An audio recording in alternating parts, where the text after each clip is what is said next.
Hi there, I'm Trevor Coote, and this is Business is Fucking Hard, the podcast where business owners pull back the curtain and talk about the realities of owning a business. We'll hear their stories, learn some lessons, and have some fun along the way. Thanks for joining us. On today's episode, we are joined by Carla Browne. Carla currently holds a senior executive role with the Charlwood Pacific Group and owns her own property management franchise located in Saskatoon, Saskatchewan, Real Canadian Property Management Professionals.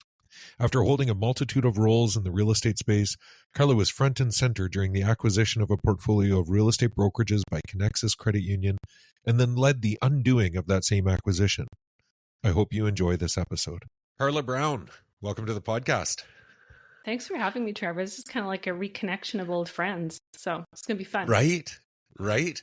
There's I'm doing that a lot with this podcast lately. Just there's been people through the course of my career and the different chapters of my life that, as I kind of roll this out, I think back and go, that person would be. And then, you know, when I saw you connect on one of the episodes, I thought that's going to be a great conversation. So I really appreciate you taking the time. Yeah, of course. So, as I've started with everyone, before we get into kind of where you're at today and the business environment that you have that you're in today, I like to start out with the introduction to business. What was it? What was your introduction to business ownership, to entrepreneurialism, and was it kind of before you got into business ownership as a child, or influence from someone, or something you stumbled into, an opportunity that kind of just arose out of nowhere? Yeah, it was kind of a weird but natural progression, I think, for me. I started in my early 20s working in a Century 21 office, and I can say I've done every job in that office, every single job, including like doing the coffee and the garbage and everything else. But and it was when I got in, it was not like, oh, I can't wait to be a realtor, or I can't wait to own this business.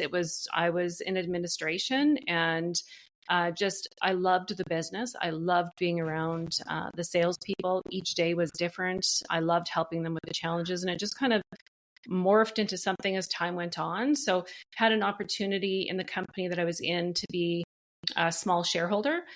So they opened it up to staff and agents, and I became that. And then I really decided that I really loved getting into this side of the business a little bit more.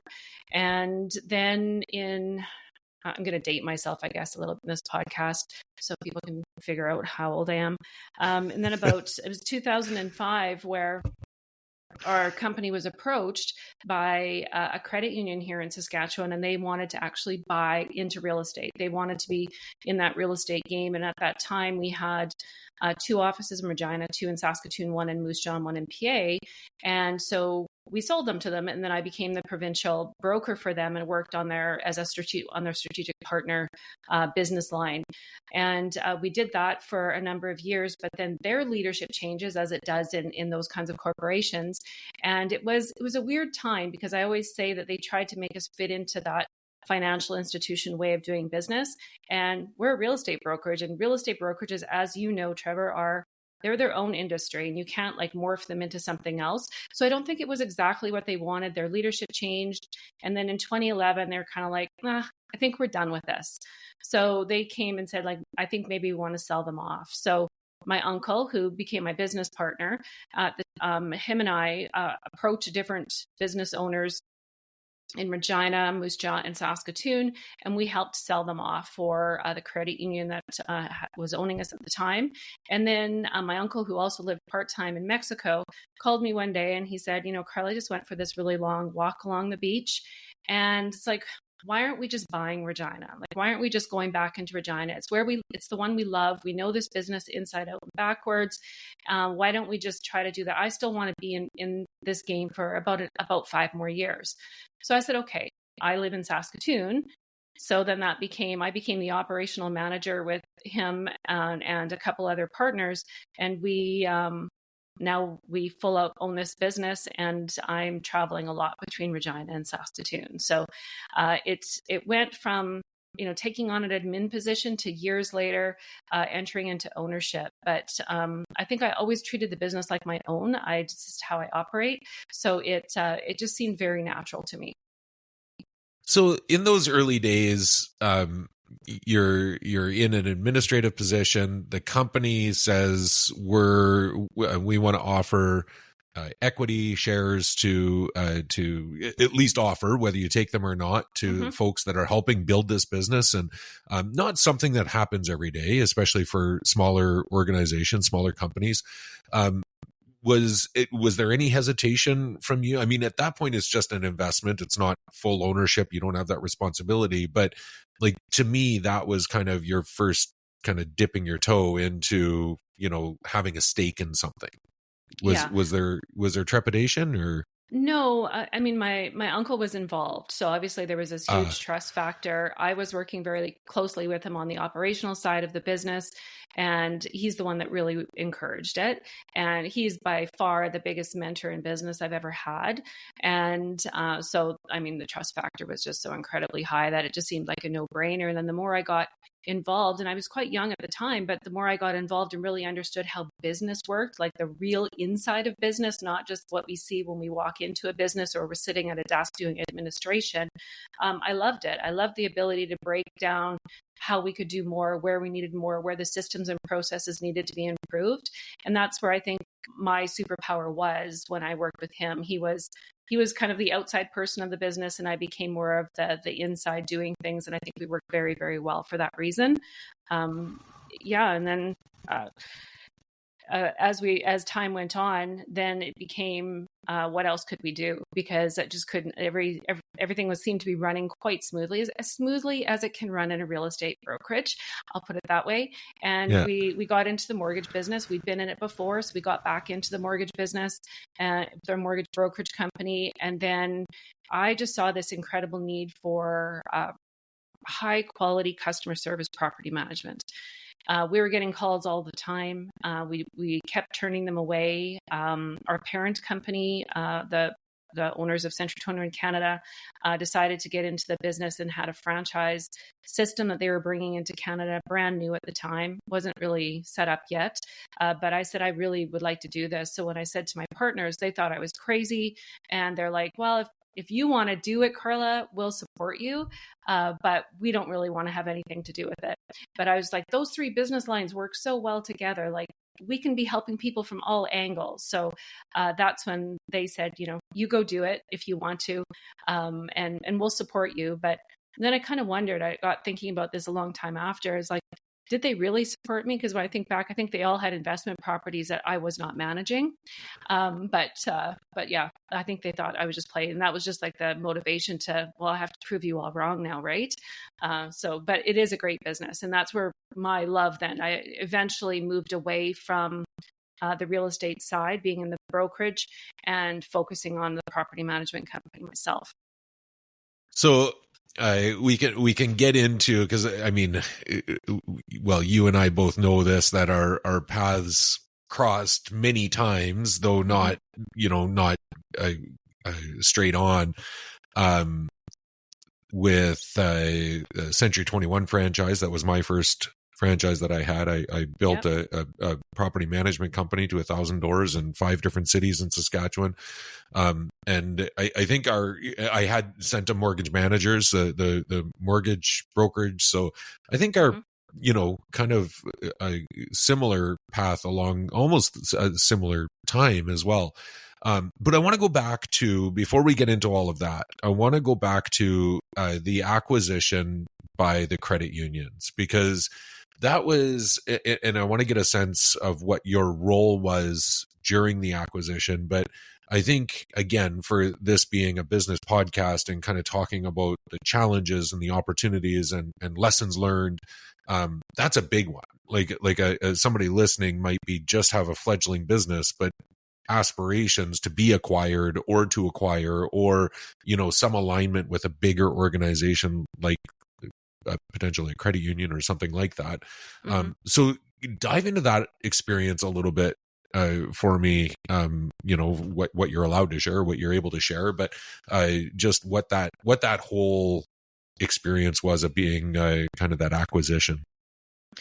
When we were acquired by Connexus, well, it was, it's kind of a blur. It was a very busy time, obviously. And when you're going to, at that time, just over 200 realtors in the province and telling them, hey, we're actually going to be making some changes here. We're selling the company, trying to keep them all calm and understand that everything was going to be okay. In fact, they're going to get some benefits for making this change was definitely. So I think the change management of it all was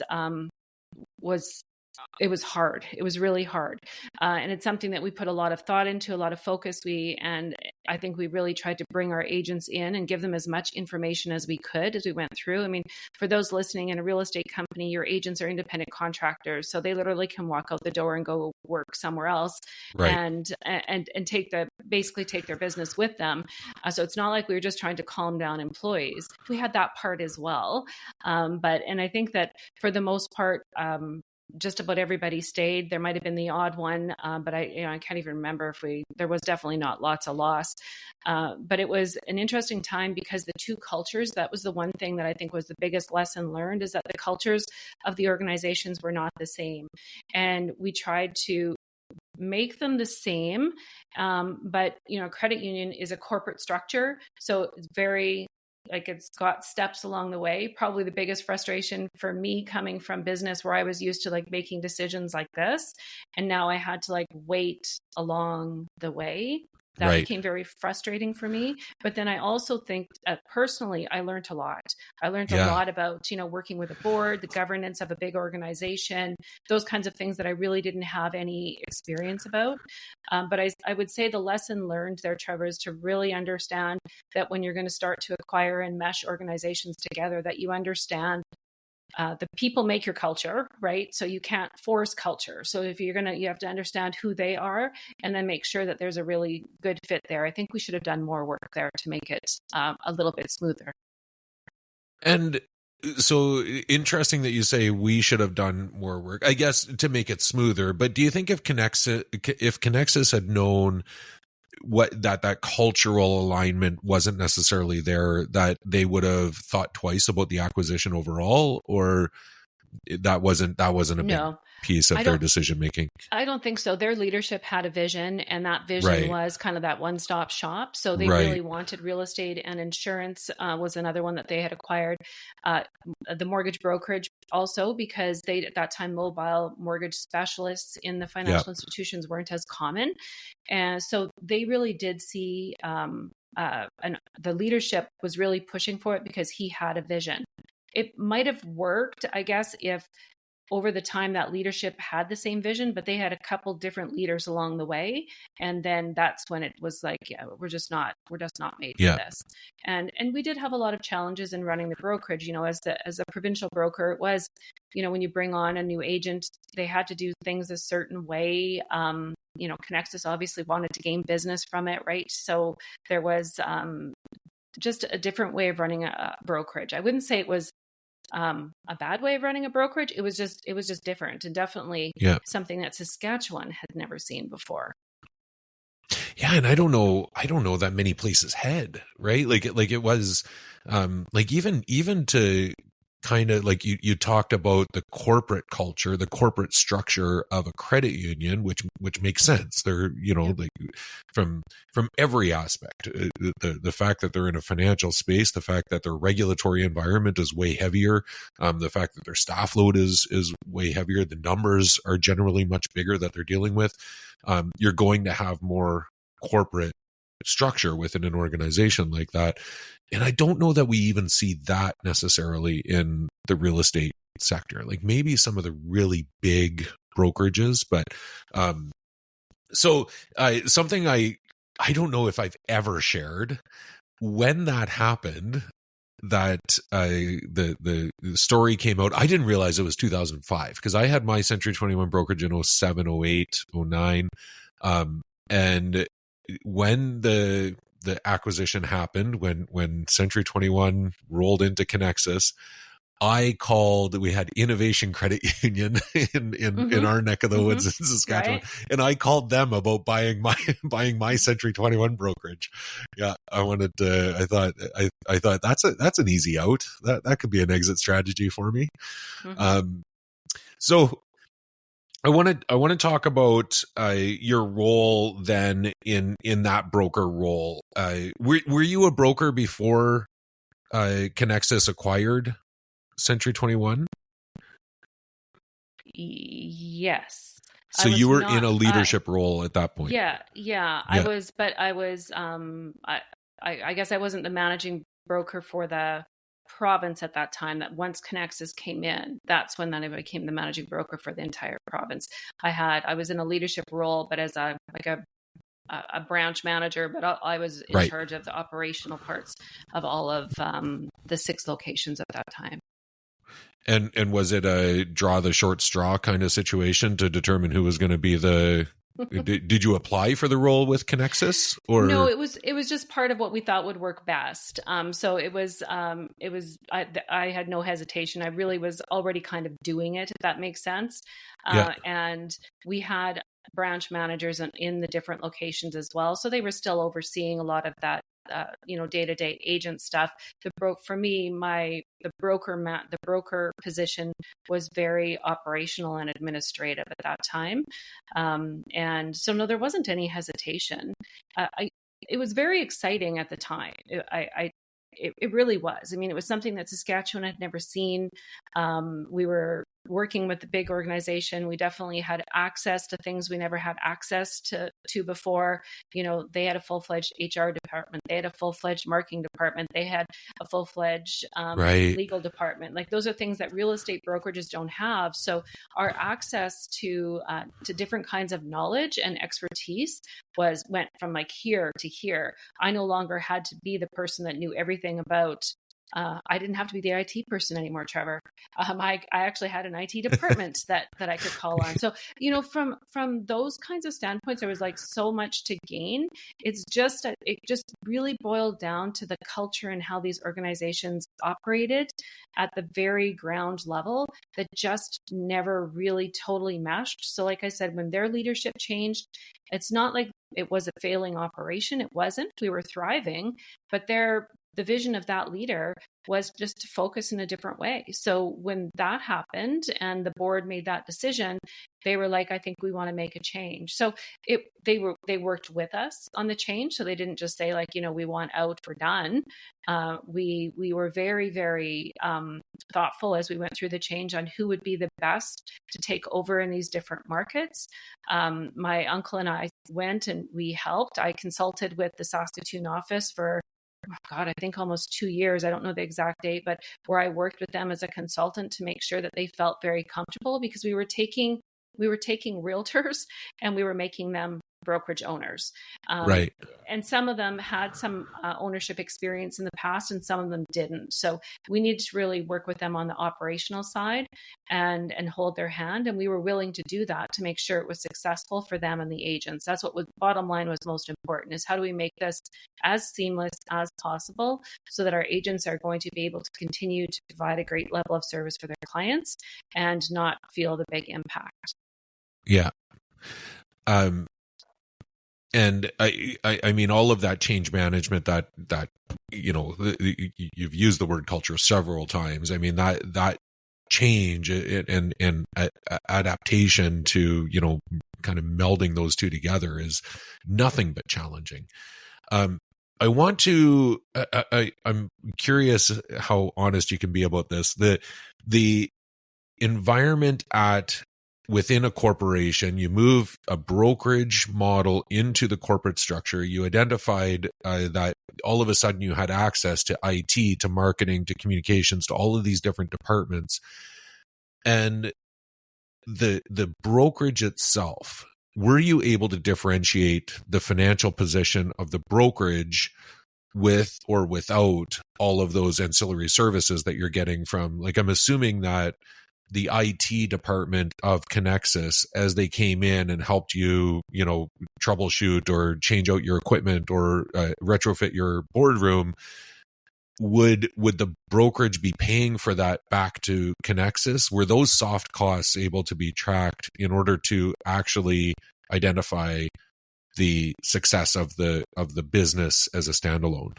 Yeah. So there was definitely a shared service component that was then brought into the brokerage that would have never have been there. So Right. if you were to take the books of the, prior to Connexus and with Connexus, we were definitely showing on the books a lot more profitable without.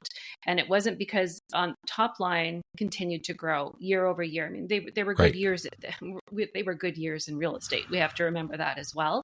In Saskatchewan, that's when we did see a lot of great activity, house prices rising, etc. So we were seeing still that top line growing, but our bottom line was definitely shrinking.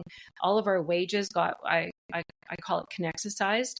Corporate. So it was Yeah. it was great for our staff, benefit wise. Now they had Yeah. a different kind of bonus structure, but a lot of that did not work in the workings of a real estate brokerage. So, from a bottom line perspective, I guess we didn't really care at that point because Yeah. it wasn't our company, right? So in my mind, it was like, top line, I'm showing you all you can. Here's the expenses that I can control, and here's the ones that I can't. Yeah. So it definitely had an impact. So of course you had to pay for it.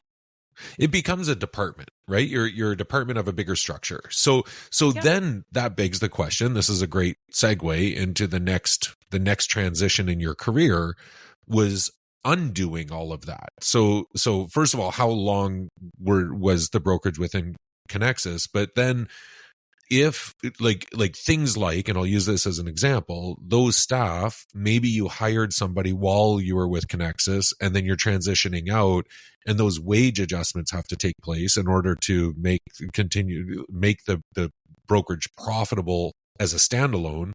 What did that transition look like? Well, we never changed any wages for Okay. staff. Of course, that would just be mean.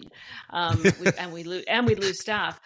So we kept that, but then we no longer had access to a lot of those shared services. So now we Yeah. were, staff. We had to then, I guess maybe the way that that the best way to explain is that staff had to take on different roles. So we Right. didn't then, because we no longer had access to marketing and communications, now we had to be our own marketing and communication. So from a management and staff level, we took on some different roles along the way, but I think it worked out fine. It really did. We leaned on each other, like the different offices. Like I said, I consulted with Saskatoon, but a lot of the things that we would do in Regina, we would share with Saskatoon. So there Right. wasn't that, like, now we have these 4 separate markets that are all doing things on their own. There was a lot of sharing of information, but it went quite smooth, to be quite honest. We got over the change. I think we introduced the change of the new ownership. I think from the agent level and the staff level, they felt that now that they were now dealing with, more, they were dealing with people right beside them and the desk beside them now. Of course, we were all still in offices at that time. So I think it felt good for most people, quite honestly. That change was easier than going the other way. Yeah. And I Sure. was going to draw on that comparison, but first, the I lost my train of thought. So let's talk about the comparison then between going in to the corporate environment, melding those cultures, versus coming out. There must have been a little bit of it that was liberating. Even you talk about marketing, communications, like not being confined to what Connexus would require. Yeah, well, for me, 100%. Like I said, I love the experience and what I learned from it. I mean, we learned something along every piece of journey that we go on, but I was very frustrated with the fact that of how decisions had to be made. I get it. Like I respected it, but at the same time, it was like, that's not who I wanted to be. I really wanted to be something different. So it was very freeing and liberating. That's a great word to use, when now this is ours. Now this is like, now I can do my own thing. We can make our own decisions. And I don't think, as far as like, from an income perspective, we skipped a beat. As you were asking me the question, because I've never been asked that question before, the impact going on the other way, I do remember there being one situation where Connexus had, they paid their staff got like a performance bonus. And I remember our bonus structure became quite different because Right. it was, and so I remember having to have one conversation with one staff member, but being just very transparent about it and like saying, like, this is the reality of what we deal with. We don't have that anymore. And but this is everything that we get because we're in this situation now. We're just doing it ourselves. And it was one conversation, never ever had to have it again. We were a very, very close knit group, and especially in Regina when we bought from, we did a lot of social activities, both with the agents and with the staff. So I think we got through a lot of it because of that. But again, it was all about the culture, right? We really wanted them to feel like they were in it with us. And I think for the most part, they did.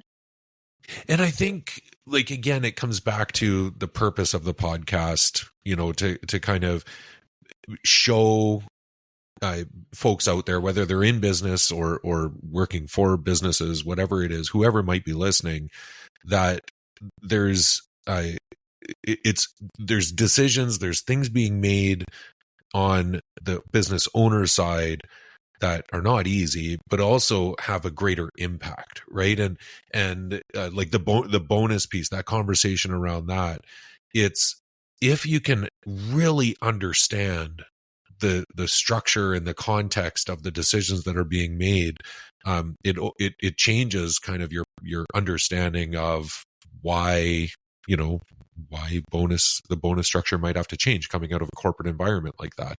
I was always timid to give big bonuses in good years, because if the next year wasn't good, then then you kind of set that Yeah. precedent, right? And there becomes expectations. Yeah, but I think the decisions definitely were hard. I wasn't part of that very initial decision to like, I wasn't in part of the conversations back in 2005 where my uncle was approached by Connexus and they were having these discussions. It was like once we were getting close to it, that being an actual decision, that I was brought into it, and so that was hard, and then hard to go and talk to our agents and to our staff about it. But through every one of those decisions, I can honestly say there wasn't one decision that was made that we didn't feel was in the best interests of them. Right. And I think that's what makes, I'm proud of that. I mean, we didn't sell to Connexus because we saw a great big paycheck at the end for us as shareholders. Remembering I was just a very small one at that time, but it was because this could be a great opportunity for the brokerage itself. Our staff was going to be, being now have all access to different things they didn't have access to. Our agents were going to have access to clients probably that they didn't have to, if that would have all worked out. I think the leadership at that time, I highly respect him, because I think he had a vision that was just way beyond his years. I think what we see now, and how we can utilize technology and AI in so many different ways, I think if we would have played it out today, it could have been very different. Right. All those services could have start to complement each other in a more holistic environment. Yeah. We didn't know how to work with data like big data at that time, like we do today. So I think maybe it was just way beyond his years, but having a one-stop shop to me was never a bad idea. Maybe just would have done a few things different along the way. Yeah. I think too, you were talking about all the decisions that you being proud, and rightly so, that the decisions you were making were in the best interest of everybody, the staff, the rest of the team, but also the company, the shareholders. Kind of this made the most sense. The challenge is that sometimes people don't have all of the information to understand that is the best decision for everybody involved, right? And that's the challenge of change management, everything that you just talked about. Right. Yeah. Well, exactly. And that's always going to be a challenge when you own a business, is that you do have to make decisions, and people will always question them. And you just have to be okay with that. You just 100% have to be okay with that. And as long as you made the decision that you feel is the best, then you're okay. I remember having a conversation with an agent years ago, and him sitting across my desk, and he was a big guy, and he was like super assertive, and I was just like this little woman sitting there, and he was like just going after me, and he's like, you don't understand, and blah blah blah. I can't remember what he was saying, and I'm like, you know what? you are of one agent and you're running your business and you get to make decisions for your business. I sit behind this desk and have to make decisions with 200 of you in mind. Those decisions are not going to be the same. And we have to respect that sometimes. That unfortunately, what I have to look at is just not what you're dealing with. It's just like on a different spectrum. And he kind of looked at me and he's like, "You're right." Yeah. Like The light went on. yeah, you're right. Like I'm just not your only child here. You've got 200 of us that are running around, and that's the reality. Like sometimes you have to make decisions that are in the betterment of the masses, and those don't always align with one or two people, and you have to have that kind of respect for each other along the way. Yeah. Let's be honest, as a parent, as a business owner, you still have your favorite children, but of course. But there's 200 of them. Yeah. That's right. That's right. Yeah. Yeah. Okay. So love them all. So yeah, that's right. So we've got to the point where you're now back to a standalone a group of franchises, four franchises. You and your uncle are primary on one or two of them at this point. Saskatoon and Regina. We bought Regina. And we had a couple other partners at the time as well. My uncle and one of the other partners, their goal was to stay in it for about 5 more years, and then they wanted to exit. Yeah. And we thought that then we would have other partners come in at that time. So it was going quite well. I mean, if looking back, I don't know if I would have done it exactly the way I did it. I was doing a lot of traveling, yeah, right, between Regina and Saskatoon, and my kids were still at home at that time and involved in sports. And so I think I did miss a little bit along the way, which they thankfully understand and still let me be their mom.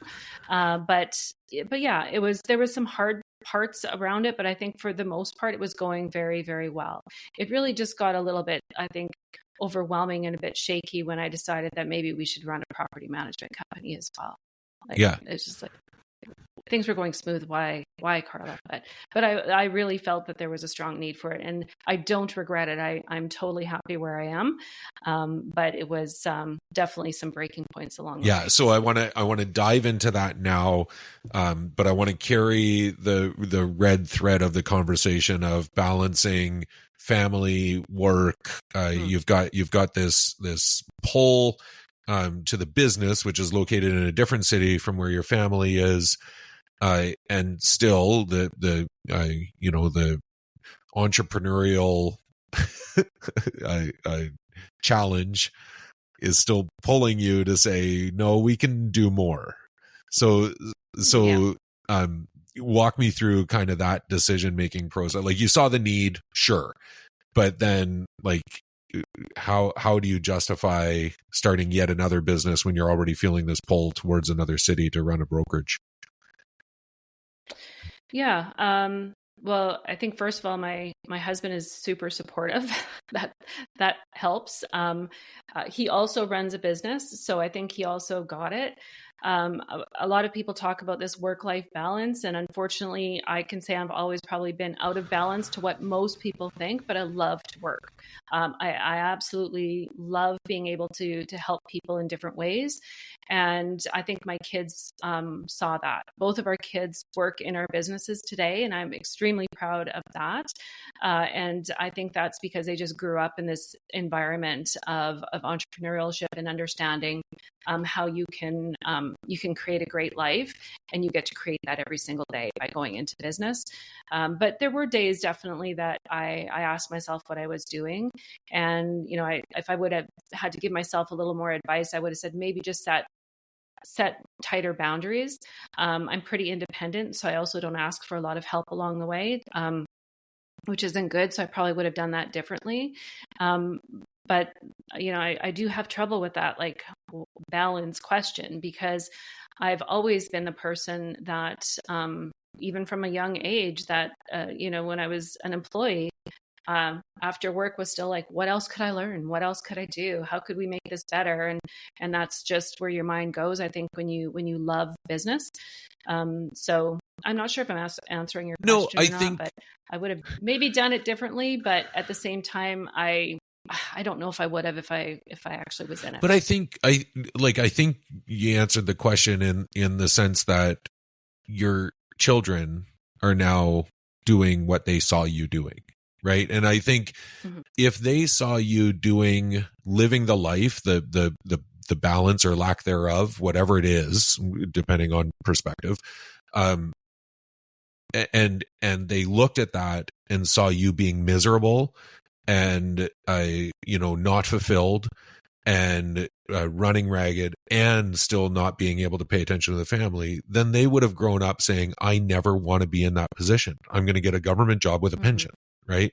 And I think, to your credit, I think that answers your question. Like it's being able to be driven and work hard and have that prioritization between business and family, but still demonstrate fulfillment and happiness and for your family to be able to see that. And I think that is where you can say that the balance was enough, right? Yeah, I think they had a lot of responsibility, but at the same time, I think they always knew that they were first. I mean, Sure. I was only a phone call away. It was probably just me at times feeling like I wish I could have actually been there, and I wasn't. We had, as my kids were young, we had a lot of support from my mom as well, so we're very fortunate there. But yeah, I think there was a breaking point, and I think that's when I did make the change from in 2016 to say, I don't want all of this. I don't want both businesses. I really wanted to get the property management business up and running. And it wasn't getting up and running because I was being a little naive to think that I could just open a property management company knowing a lot about real estate. And you know this, they're very different. They're different. You can't run them exactly the same. And so I really had to dive in. And because I had my partners who didn't really want to get in and jump in, I needed to prove to them that I could do this. So I needed to figure out how. And I do remember driving to Regina one day in 2016, and I had late 2015, I herniated 2 discs in my back. Ooh. And it wasn't good. I was like, sitting was challenging. So traveling back and forth to Regina was very hard. And I think the stress of everything, when your body is stressed and you get injuries, it's like everything is amplified. And I remember pulling over on the side of the highway. I don't know exactly where I was along the way because honestly, my car couldn't have driven itself to Regina at that point. And I remember getting out of the vehicle, walking around the vehicle because I could, my leg was so numb. I couldn't feel it. And I just remember getting back in my car and bawling my eyes out, like, I can't do this. I just can't do this. Turning around on the highway and going home. And it was like, I just called them like, I'm not coming. And then it was like, Carla, you have to do something different. This is not good. For you at all. So, so I think that's actually was the actual point in life where I was kind of like, no, I need to relieve some of these responsibilities that I have in Regina. And I just want to go all in on the property management business and really just make this my own. We were doing partnership changes at the time in Regina. So I often would think about like, what does the future really look like there? Am I going to enjoy it as much as I did in the past? So it was kind of like, you're a big girl, Carla. You have to make some decision on what's going to be best for you and your family. And that's when I said, no, let's see what we can do in property management. And so what did that look like for the broker? Like, you stayed on in an ownership capacity, or you sold it, or for a period of time, and then I sold. But we made the decision that we were going to hire a managing partner. So we brought somebody in fresh wasn't even here in the province, into a position there. They're no longer there, but there was a good transition at that time.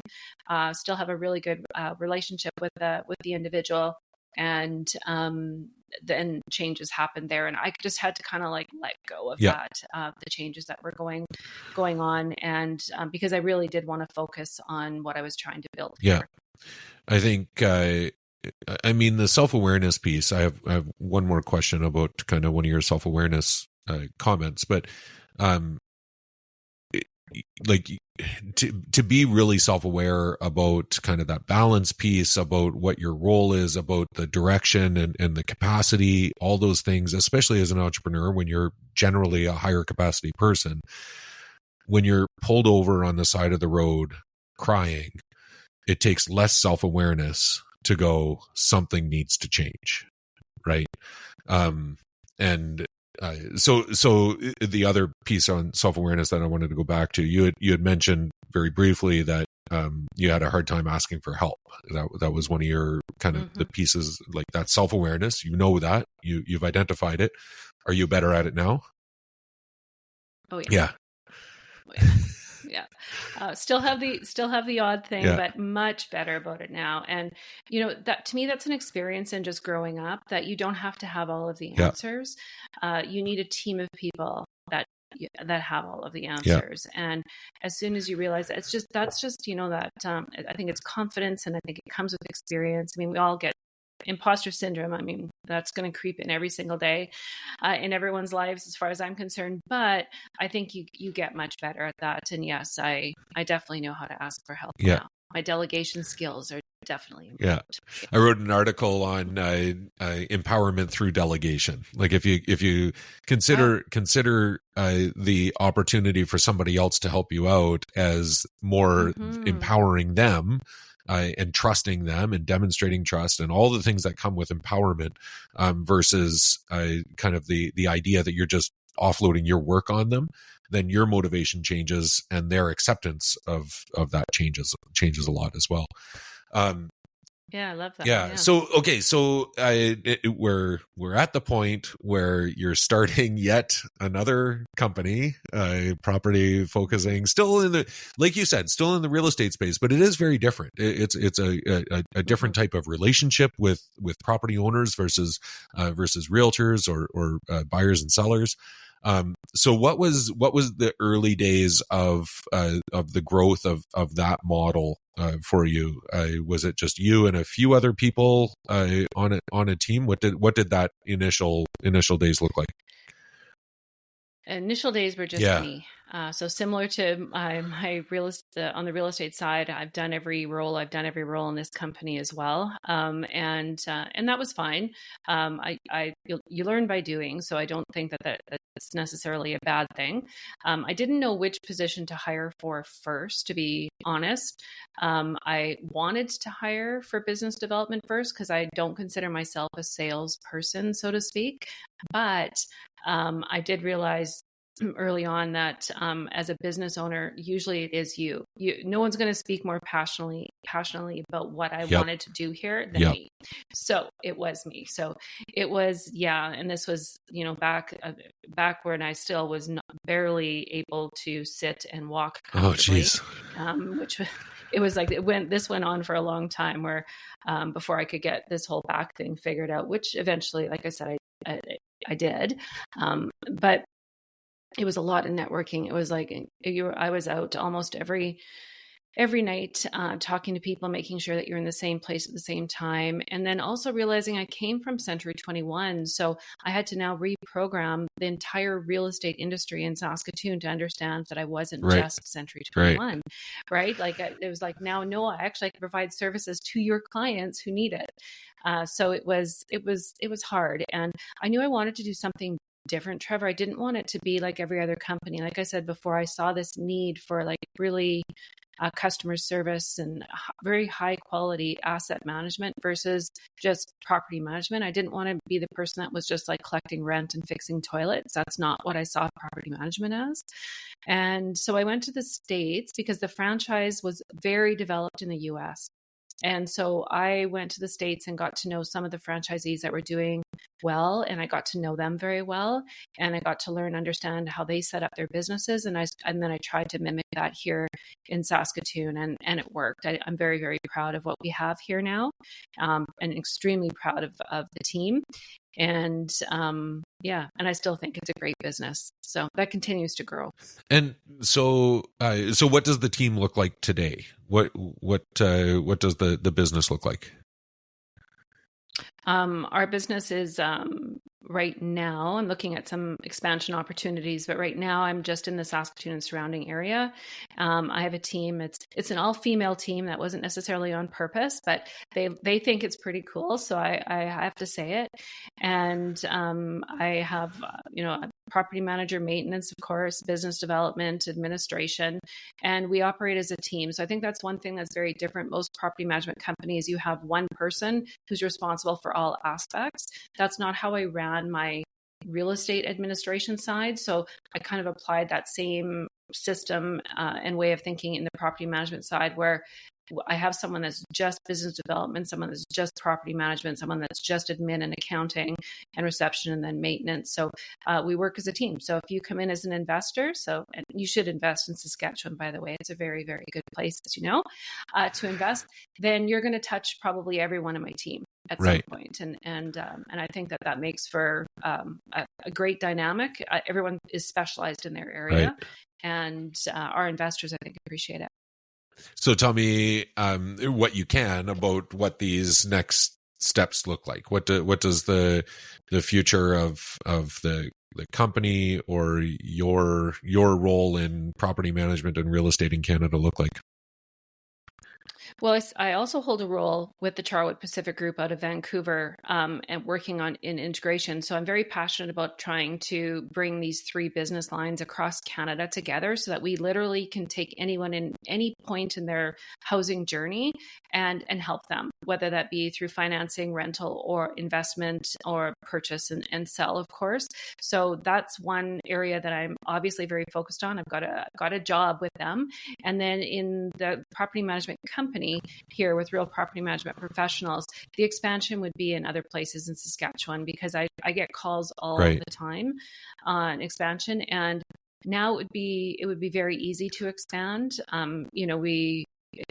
If we went back to when COVID hit, my business was all online. I still have a location here in Saskatoon. My staff, they love being together, so they come here every day. It was the hardest thing when we had to send them home, but I can operate extremely remotely. I didn't miss a beat through COVID because of that, whereas I know other property management companies walked into their offices and let 3/4 of their staff go. It was just business as usual for us, with some adjustments, obviously, that had to happen, but it was pretty seamless. And so now I think I'm in a position where I could definitely service some of the other areas in Saskatchewan pretty easily as well. Just need one or two people in those markets for sure. You need somebody, but everything else could be done here. Amazing that, I mean, the journey that you just described, so many aspects, like in your everyday work now with your own company and talking about expansion and those types of things. You've had all of that experience. You've seen kind of the challenges, the opportunities, the ins and outs of that. Working with on the integration piece with the national company, looking at you've seen all of that, integrations and unintegrations, whatever the opposite of integration is. Outegration. So you've experienced all of that, and you're able to apply it now kind of in this next, what you're working on today and what you'll work on down the road, which I guess is the whole idea of a business journey, right? You're constantly reapplying the lessons you've learned. Yeah, and just constantly moving, right? There's always got to be a new challenge, because I just don't, my staff know that, I just don't sit still well. Maybe that comes from the back injury when I couldn't sit. Right. I don't know, but no. It was like that before the back injury, Carla. Probably, yeah.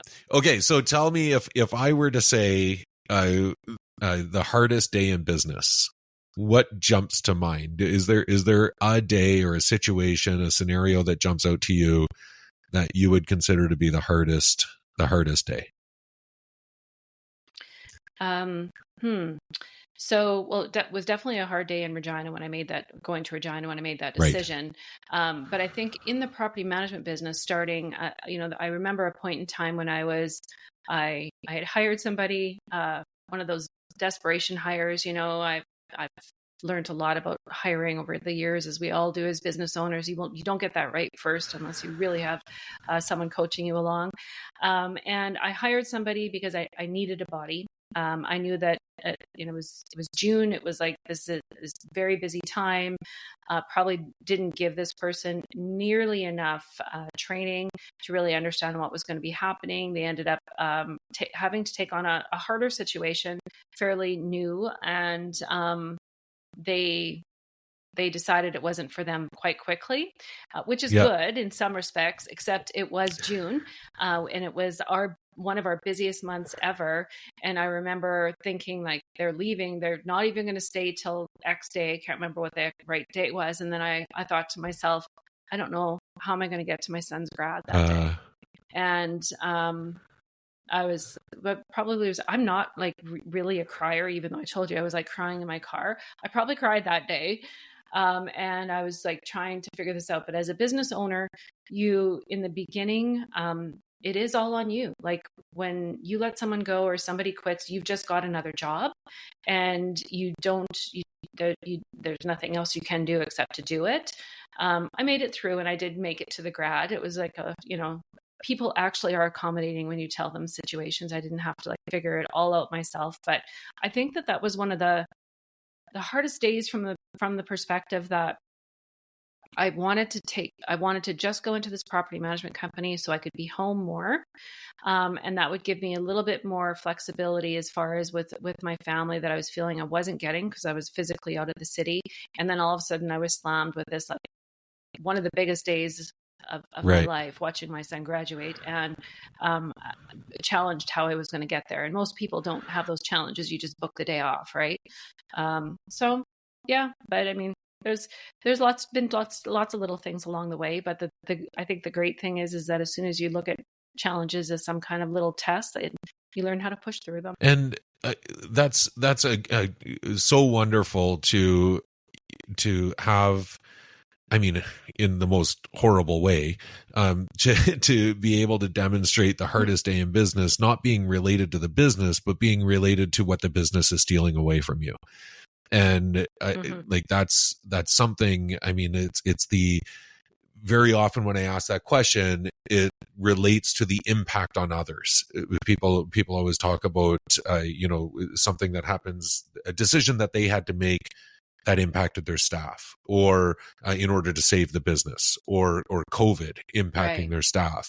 And in this case, it was, the business, the decisions that were things that happen at the business that impact your family. And I think that's such an important connection as well, because it gets lost, right? We work so hard for our businesses. Comes back to our balance conversation and the priorities. It's all intertwined, and that makes it really, really tough. Yeah. Well, I mean, I think I would be just like everyone else when you say, like, the business is incredibly important to me. I give it my 100% when it comes to my business and what I'm doing with the Charwood Pacific Group. But nothing comes before my family. Right. And it never has. I think that my family was in agreement to sacrifice certain things, and they understood what I was doing. But I think whatever I was doing was always for my family. It was never for me, and it still is today. So that's why it's easy for me to relate something hard to my family, because if you're affecting my family, then the mama bear might come out a little bit, and no one really wants to see her. Fair enough. Carla, this has been absolutely wonderful. I really appreciate it. Really appreciate you taking the time. So great to reconnect and to hear your business journey story. Thanks for sharing. Yeah, thanks for having me. I do have to say that I think the conversation went in different directions I didn't think it was going to, but I think it was great to talk about. It actually had me thinking on all different levels, and it was definitely great to connect with you. So definitely let's not leave years gone by for this to happen again. We don't have to do it on a podcast. Agreed. Yeah. Sounds great. Thanks so much, Carla. Thank you.